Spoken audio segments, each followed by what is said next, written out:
सत साहिब जय हो बंदी छोड़ की।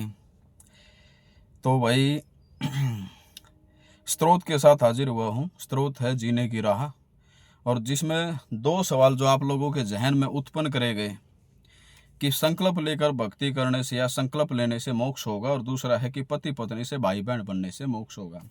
दोनों के जवाब देंगे। आपके पास साक्ष्य रहेगा। आप अपने घर में आपके पास होगी गहरी नज़र गीता, क्योंकि मुझे इतनी एडिटिंग नहीं आती कि मैं आपको आपका पन्ना दिखा सकूं, लेकिन फिर भी मैं बता दूंगा। आप उनको अपने घर में जो गए है जीने की राह पुस्तक, उससे आप मिला लेना। तो परमेश्वर जी कहते हैं, जब दो शब्द कहते हैं ना, तो उसमें कहते हैं कि भक्ति करने से ही पाप नष्ट होंगे। गरीब सत्य नाम हृदय द्रव्यो भयो पाप को नाश, और मानव चिंगारी अग्नि की पड़ी पुराने घास। जब हम सत्यनाम का भजन करते हैं तो पूर्व के जितने भी पाप कर्म हो के सारे नष्ट हो जाते हैं। इससे ज़्यादा और क्या साक्ष्य चाहिए। हम हर रोज नित्य नियम करते हैं। फिर भी आगे सुनो कि पूर्ण गुरु से दीक्षा लेकर ही प्रत्येक मानव को भक्ति करना चाहिए। दो शब्द जीने की राह पुस्तक में दो शब्द के आगे ये वर्णन किया है। जैसे गीता अध्याय 9 श्लोक 30 में प्रमाण है कि कोई अतिशय दुराचारी व्यक्ति भी यदि पूर्ण विश्वास के साथ भक्ति करने लग गया है तो उसे महात्मा के तुल्य माना जाएगा। अगर भक्ति करने लग गया है तो कुष्टि होव संत बंदगी कीजियो, हो वैसा के विश्वास चरण चित दीजियो। सेम यही बातें हैं, यही हमारे परमेश्वर जी बताते हैं। और कबीर मानो जन्म पाए के जो नहीं रटे हरि नाम, और जैसे कुआं जल बिना फिर बनवाया क्या काम। जो नहीं रटे हरि नाम, संकल्प नहीं, जो नहीं रटे हरि नाम, तो भाई नाम तो रटना पड़ेगा, भजना पड़ेगा अगर मोक्ष चाहिए तो। और कहाँ मिलेगा वो नाम? पूर्ण परमात्मा जो स्वयं आए हैं, पूर्ण गुरु की भूमिका निभा रहे हैं, उनके पास आने से मिलेगा। मानव जीवन प्राप्त प्राणी को चाहिए कि संसारिक काम करते करते आत्म कल्याण का कार्य भी करे। दो शब्द में लिखा है, मानव जीवन प्राप्त प्राणी को चाहिए कि सांसारिक करते हुए जितने भी सांसारिक करते हुए भगवान ने हमारे ला दिए, वो सारे के सारे करते हुए हमको आत्म कल्याण का कार्य भी करना चाहिए। और आत्म कल्याण का कार्य कौन सा है? भजन करना, भक्ति करना। संतान होना या ना होना, ये तो आपके पूर्व जन्मों का फल है। अगर जिसका संतान हो तो ये सोचे कि मेरी ही भक्ति हो गई, ऐसा भी नहीं। और जिसका संतान नहीं है वो तो अध्यात्म मार्ग में और भी उच्चतम दर्जे का माना गया है। लेकिन जिसका नहीं होती और जो अपने आप ही बंद कर लेता है रास्ता, उसका तो होने का मौका ही नहीं दिया, तो भाई उसके तो जो पिछले पेंडिंग है वो तो रह ही गए।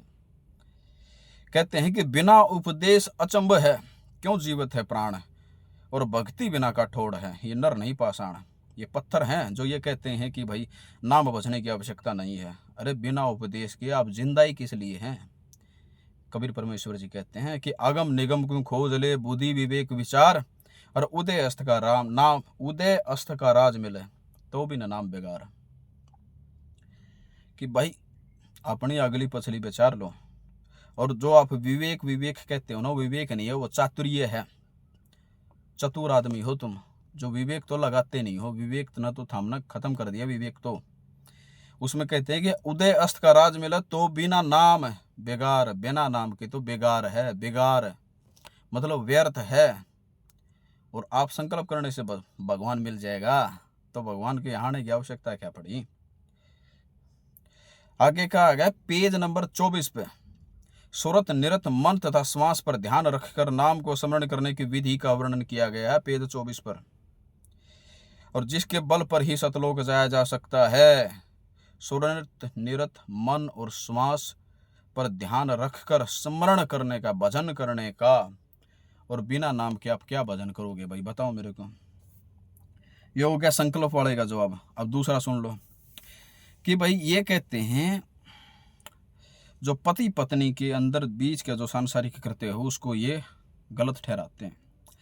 इसी में जीने की राह पुस्तक में ये बताया गया कि ये जो विवाह का उद्देश्य केवल संतान उत्पत्ति तक नहीं है, फिर भी पति पत्नी को अपने बच्चों का लालन पालन करना है और उनको भी उसी रास्ते पर लगाना जो रास्ते पर हम लगे हैं। जैसे पेज नंबर 26 पर यह लिखा कि विवाह कैसे करें, तो गुरुदेव जी ने लिखा कि असुर निकंद रमणी 17 मिनट की होती है, उससे विवाह करते हैं जो वो मेरे अनुयायी हैं। समझो बात को। जो कोर्ट मैरिज करके तुम लेके आते हो ना अपने बच्चे के लिए, वो नहीं है। जो लड़की भगा कर लाते वो नहीं है। जो असुर निकंदन रमैणी जो करते हैं अपना विवाह कर लेते हैं उसमें, वो परमात्मा क्यों नहीं आई हैं। आगे कहा गया कि बेटियां और बेटों को माता पिता की इच्छा अनुसार विवाह करना चाहिए। प्रेम विवाह क्लेश का कारण बनता है, ये पेज नंबर 27 पे लिखा है। और आपका लड़का प्रेम विवाह करके भगा के लेके आया है, ठीक है।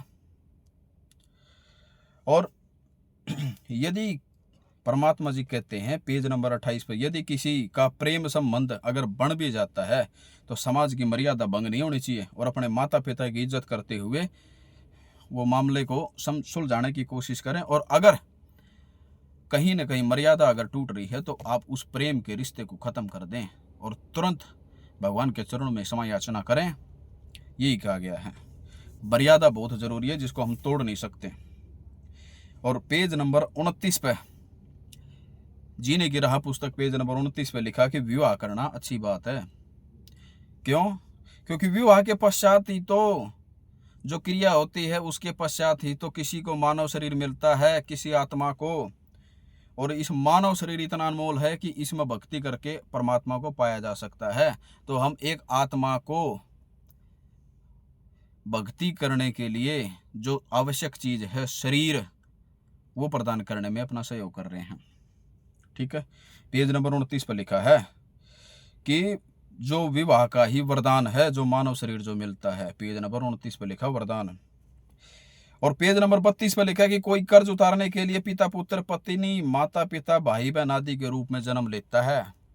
तो भाई बहन जिसको बनना होता है तो परमात्मा पहले बना कर भेज देता है, पति पत्नी नहीं बनाते कि पति पत्नी से भाई बहन बनना पड़ता है। और जैसे जैसे जिसका ऋण उतर जाता है उस समय वो प्राण छोड़कर यानी कि हमारा साथ छोड़कर चला जाता है। और जिनकी औलाद नहीं हो तो आध्यात्मिक दृष्टिकोण से और भी भाग्यशाली हैं, क्योंकि पिछला कोई कर्ज उनका उतरा नहीं है। परंतु यदि भक्ति नहीं करते तो फिर चाहे औलाद वाले हो और चाहे बिना औलाद वाले हो, दोनों ही जीवन नष्ट करके चले जाते हैं। पेज नंबर 32 पे लिखा। और विवाह के पश्चात पति पत्नी दोनों जति सती की मर्यादा का निर्वाह करें। जति सती का अर्थ उन पर भी बताया, उस पेज नंबर 35 पर जति सती का अर्थ बताया कि पति पत्नी को कैसा व्यवहार करना चाहिए, भाई बहन वाला नहीं। जीने की राह पुस्तक पेज नंबर 35, भाई बहन वाला नहीं। उसमें कहा गया कि आप चाहे आपके सामने चाहे कितनी भी सुंदर स्त्री आ जाए, कितना भी सुंदर पुरुष आ जाए, पर आपका जो भाव अपने पति पत्नी में वो उनके ऊपर नहीं होना चाहिए। ये होता जति सती का भाव। और आगे कबीर परमेश्वर ने अर्थात संत रामपाल जी महाराज ने दोहा लिखा पेज नंबर 38 पे, कबीर पर नारी को देखिए बहन बेटी के भाव, रखे हैं कबीर काम नाश का यही सहज उपाय। काम अर्थात जो आप बोलते हो ना सेक्स, उसका यही सहज उपाय है, उसके नाश का बताया ना। और काम पर विशेष मंथन किया पेज नंबर 38 और 39 पे। उसमें कहा गया कि पति पत्नी के तौर पर किए गए संस्कारों को पवित्र और बहुत ही अच्छा कहा गया है, पेज नंबर 39 पे। क्योंकि इससे एक नए मानव शरीर को जन्म मिलता है, अर्थात भगवान पाने का एक मौका। और यही क्रिया करके तो दादा दादी से पिताजी और माता पिता से हम उत्पन्न हुए। तो यह अश्लील कैसे हुआ? जो आप जो बोलते हो ना साध संगति वालों, अपने गुरु के गुरु बनने की जो कोशिश करते हो ना, हमारे गुरुदेव ने कहा कि तो यह अश्लील कैसे हुआ? इसको कुछ खानाबदोश लोग अश्लीलता से पेश कर अश्लील रंग देकर समाज में आग लगाने का प्रयास करते हैं। जीने की राह पुस्तक पेज नंबर 39। और कहते हैं कि ब्रह्मचारी होना चाहिए, भक्ति करने के लिए घर त्यागना है, घर से दूर रहकर या ब्रह्मचारी रहकर ही भक्ति किया जा सकता है, ऐसा बिल्कुल भी नहीं है। गरीबदास जी ने कहा कि गरीब डेरा डांडा खुश रहो, खुश रे लेना मोक्ष, और दुरूपरला जब पार हुए तो डेरे में क्या दोष। अगर ऐसा ही जो काम से जो परे हैं, अर्थात जो रति क्रिया या ऐसा ही कार्य जो नहीं करते, सबसे मेन चीज है भजन। आप नाम दीक्षा लेकर के और मर्यादा में रह करके जो आपका गुरु बताता है, जो कोई और बताता है वो नहीं, जो आपका गुरु बताता है वो मर्यादा में रहो। अन्यथा ऐसे तो खुसरे अर्थात हिजड़े उनका तो कुछ भी नहीं है, ना उनका परिवार है, ना उनका काम उत्तेजना है, तो फिर वो पार क्यों नहीं हुए? क्योंकि उनके लिए पार होने के लिए कोई भी किसी को भी नाम की आवश्यकता होती है, नाम दीक्षा की मंत्र की आवश्यकता होती है, और वो कौन देता? पूर्ण संत देता है, जो वर्तमान में धनाना धाम में विराजमान है। और ये कहते हैं कि वे ध्रुव प्रहलाद डेरे में रहे थे तो क्या पार हो गए थे? मेरे भाई, जैसे एक स्टेट लेवल, डिस्ट्रिक्ट लेवल या नेशनल लेवल हो या इंटरनेशनल लेवल हो, कोई भी गेम होता है उसके रूल तो सेम ही होते हैं। उन्होंने जिस लेवल का गेम खेला हुआ उस लेवल में वो चले गए। अगर आप इंटरनेशनल लेवल खेल रहे हैं और तो रूल तो आपके लिए भी सेम वही है, डेरे डंडा खुश रहो। पर आप लोगों के अकल में बात पता नहीं घुसे। अगर भगत बीज होगा इतने प्रमाण देने के बाद में भी अगर उनके पास रहेगा तो वो भगत बीज नहीं है, वो परमात्मा का अंश नहीं है। वो जन्म जन्मांतर के लिए धक्के खाने के लिए ही अपना जीवन व्यर्थ कर चुका है। कहते हैं गरीबदास जी की, गरीब पर द्वारा स्त्री का खोले, पर द्वारा स्त्री का खोले, 17 जन्म अंधा हो डोले, और सुरापान मद मांसाहारी, गमन करे भोगे पर नारी, और 17 जन्म कटत हैं शीशम, साक्षी साहेब हैं जगदीशम। पेज नंबर 55 पे, जीने की राह पुस्तक। और जिसको अगर और भी जानकारी चाहिए ना, मेरे पास और भी है। ये तो अभी थोड़ी मोटी लिखी थी क्योंकि ऐसे बताने में अचानक से फ्लो में याद नहीं रहता। और मैं आपको एक बार ये बात चेता देता हूं कि मैं पवन जयपुर वाले के लिए वीडियो नहीं बना रहा, उसके चंगुल में कहीं कोई भगत आत्मा ना फंसे उनके लिए वीडियो बना रहा हूं, क्योंकि परमात्मा ने इसको तो खराब से जानकर अपने हृदय से अस्वीकार कर दिया है। तो इसका तो मैं कहना ही क्या है, ये तो आएगा नहीं, ये तो काल का पक्का दूत है। जैसे ज्योत निरंजन ने बदला लेने के लिए, कबीर परमेश्वर को तंग करने के लिए हम आत्माओं को दुख देता है, वैसे ही ये अब गुरुदेव से मान बढ़ाई में आकर या पता नहीं ईर्ष्यावश हो गया, और ये तो वही शेख तकी वाला काम कर रहा है। जैसे कबीर परमेश्वर अर्थात संत रामपाल जी महाराज जगजोनार कर रहे हैं 27, 28, 29 जून को कबीर प्रकट दिवस, और ये उसको महोत्सव को ये उसको बुरा बता रहा है, गालियां दे रहा है। अरे मूर्ख आदमी, उनकी मर्जी प्रभु की इच्छा। जैसे तुम लोग तो यहीं आकर के फैल हो गए। जैसे कबीर परमेश्वर जी सत्संग में बताते थे कि भाई एक गुरु जी का एक शिष्य होता है, और गुरु जी शिष्य को कहता है भाई ये पेड़ के नीचे मैं कल यहाँ बैठूंगा तो यहाँ एक चबूतरा बना देना। तो वो आता है और कल सुबह आऊँ तब तक बना देना। तो रात में बेचारा जाकर वहाँ चबूतरा बना देता है। सुबह गुरु जी आता, बोला ना यहाँ मजा नहीं आया, दूसरे पेड़ के नीचे बना। वो वहाँ से उसको उखाड़ता, दूसरे पेड़ के नीचे बनाता, फिर बोला ना यहाँ नहीं है, उसी पेड़ के नीचे वापस लगा, उसी के नीचे लगा दिया। फिर जाकर फिर बोलता कि ना यहाँ भी मजा नहीं आ रहा, जहाँ वो था ना वही लगा दे। इसको एक आदमी देख रहा होता और वो बोलता है कि शिष्य को कि भाई तू पागल है क्या, या तेरा गुरु पागल है जो देखो ये चबूतरा बनवा रहा है और एक बार कह रहा है उधर बना दे, एक बार कह रहा है उधर बना दे। तो वो शिष्य कहता है लो भगत जी, बात तो चबूतरे की है ही नहीं, बात तो कुछ और है। बात है गुरु वचन पर बैठने की, कि गुरु जी जो कह रहा है उसमें शंका उत्पन्न हो रही कि नहीं हो रही इसको, और आप लोगों को शंका उत्पन्न हो रही है तो फिर आप काहे के शिष्य हो, बताओ मेरे को। मुख पर वचन कर मन मानना, घर पर जाए करे विज्ञाना। तुम तो सामने तो ये कहने वाले हो हाँ जी गुरुदेव जी ऐसा ही, और घर पर जाकर बोलो कि ऐसा कैसे हो सकता है। यार थोड़ी बहुत तो बुद्धि लगानी चाहिए, थोड़ी बहुत तो विवेक लगाना चाहिए। भक्ति मार्ग में आप गुरु बनाने से पहले सारा विवेक लगा दो, सारी बुद्धि लगा दो, सारा चातुर्य लगा दो, लेकिन जब आप अपने गुरुदेव को अपना इष्ट मान करके समर्पित हो जाते हो तो उसके बाद आपके मन में शंका नहीं आनी चाहिए, जो गुरु ने कह दिया वो है। और ये कहते हैं मेरे को कि भाई आप साध संगति की 1-2 वीडियो देख कर उनको जज मत करो। भाई व्यापारी आदमी होता है ना, तो वो 1-2 बोरी में ही धान या गेहूं की में वो एक सुआ सा मारता है, उसमें से थोड़े से दाने निकाल कर चेक कर लेता है कि इसमें माल कैसा है।